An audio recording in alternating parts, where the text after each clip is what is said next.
यात्रा। कृष्ण, तेरी याद सदाबहार फूल के जैसे मेरे दिल में हर समय महकती रहती है।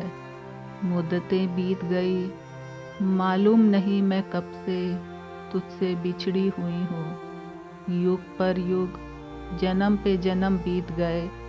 मैं एक आवारा सितारा, एक अणु, एक शरीर, एक आत्मा, अपनी एक छोटी सी पहचान लिए चलते चलते, घूमते घूमते, चक्कर काटते काटते कितनी योनियों में पैदा हुई, फिर भी मैंने तेरी पवित्र विरागनी की लौ को कभी बुझने नहीं दिया। तेरे सांवले चेहरे के आकर्षण और मोहिनी से मैं आज तक मुक्त नहीं हो पाई हूँ। मेरी घनी घुमावदार, निराश और उदास पलकों में तेरा अक्स हमेशा के लिए कैद है।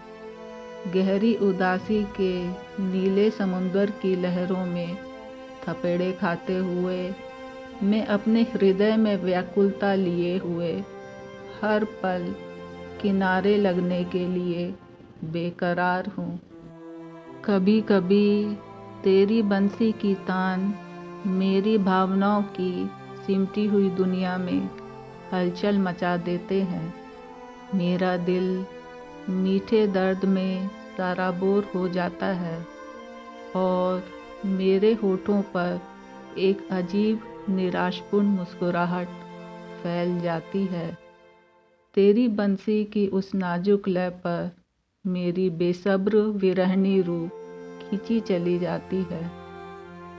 नदी की खामोश सतह पर फैली हुई जादू भरी रोशनी मेरे अंदर जन्मों जन्मों से प्रेम की दबी हुई आग को भड़का देती है और एक बिछड़े हुए प्रेमी की याद में गुलाब की कोमल पंखुड़ियों से नाजुक मेरे गालों पर आंसू की पंक्तियाँ उकड़ जाती हैं। मैं उन आंसुओं को नहीं पोंछती क्योंकि मेरा पाकीज़ा दिल इनके भेद को जानने के लिए बेताब है। शायद कभी तुम प्रकाश के महास्रोत बनकर एक कभी नहीं डूबने वाली कश्ती में सवार होकर आओ और मेरे चेहरे पर आंसुओं के जमी हुई काजल के स्याह परतों को पोंछकर हंसते हुए अपनी निराली यात्रा में मुझे भी शामिल कर लो। उस सपनीले मिलन बेला में चमचमाते हुए असंख्य सितारों की कपकपाती रोशनी में मैं चोर निगाहों से तुम्हारी सफ़ेद दूध जैसी बेदाग चांदनी वाली मुस्कान देखूंगी और मैं पहली बार असीम सब्र की एक सांस लूंगी। शायद फिर भी मैं तुमसे कह न सकूं कि उस समय भी मेरा दिल यह सोचकर धड़क रहा होगा कि कहीं यह अजर और अमर क्षण समाप्त न हो जाए और तुम फिर से अपरिचित बन मुझे अनंत इंतजार के पलों में ना धकेल दो।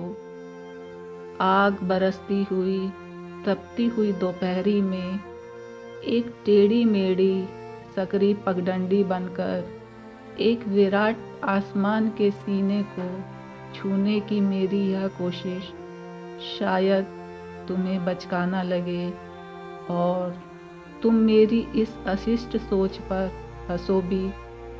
तुम्हारे लिए मेरी यह बेपर्दा मोहब्बत शायद तुम कभी समझ सको और मेरा तन्हा दिल सुकून पा सके। मैं अपनी निगाहें नीचे किए हुए लड़खड़ाते कदमों से अपने तलवों की थकान की परवाह किए बिना भूखी प्यासी उस असीम अज्ञात कठिन यात्रा में तुम्हारी सहयात्री बनूंगी, क्योंकि इस बार मैंने नहीं तुमने मेरा हाथ थामा है।